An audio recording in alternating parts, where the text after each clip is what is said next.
So today's an interesting day for me. It's a day where I have to have a difficult meeting, a difficult conversation.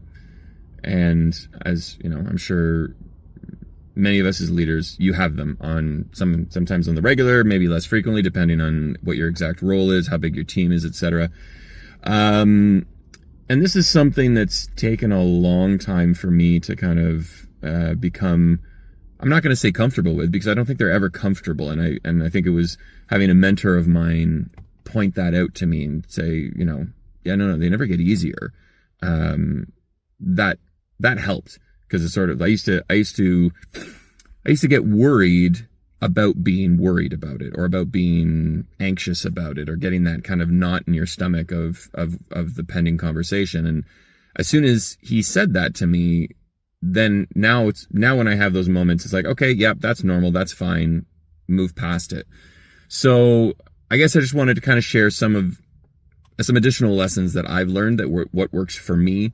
I'm sure other people have their own ideas, and by all means, share those in the comments. I'd love to hear what other people think. So like I said, one for me is acknowledging how I'm feeling in the time leading up to the awkward conversation or the difficult conversation, whether it's nervousness, anxiousness, a knot in my stomach, whatever, and just observing that and saying, that's okay. That's fine. Don't let that add additional stress that you're worried that shouldn't be there.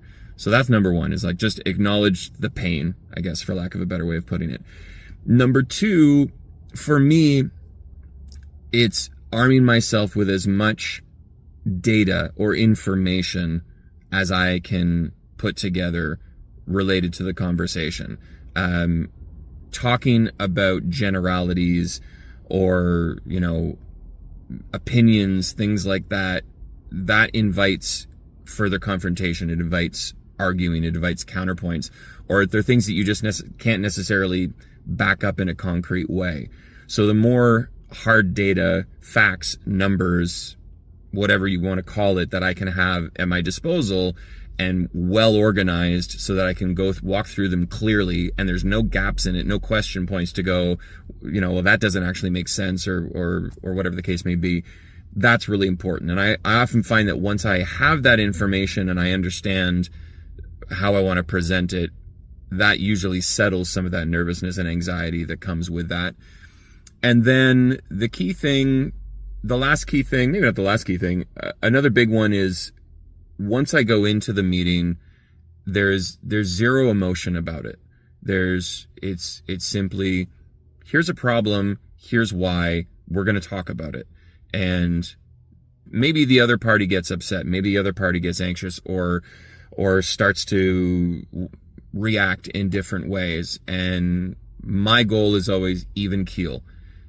Don't try and push back on the other person's reactions or emotions.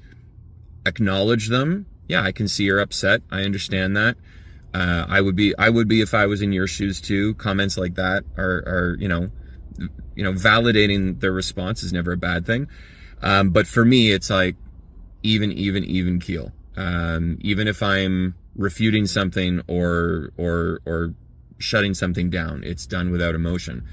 So those are the big things. There's probably other ones now that I think about it as well. I know one for me is, I have a tendency, if anything, I can be too nice. And so sometimes when people offer alternative solutions or alternative ideas, my heart wants to give them that out, or maybe give them that forgiveness, or whatever the case may be.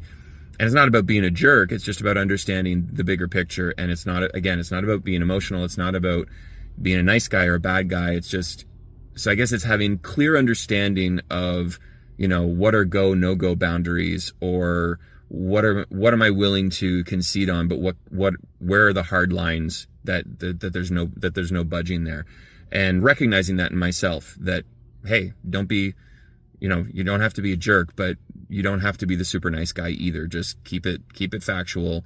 Was it Just the Facts, ma'am? Just the Facts? What was that, Dragnet? Anyways. So yeah, those are my 4 things. So what was that?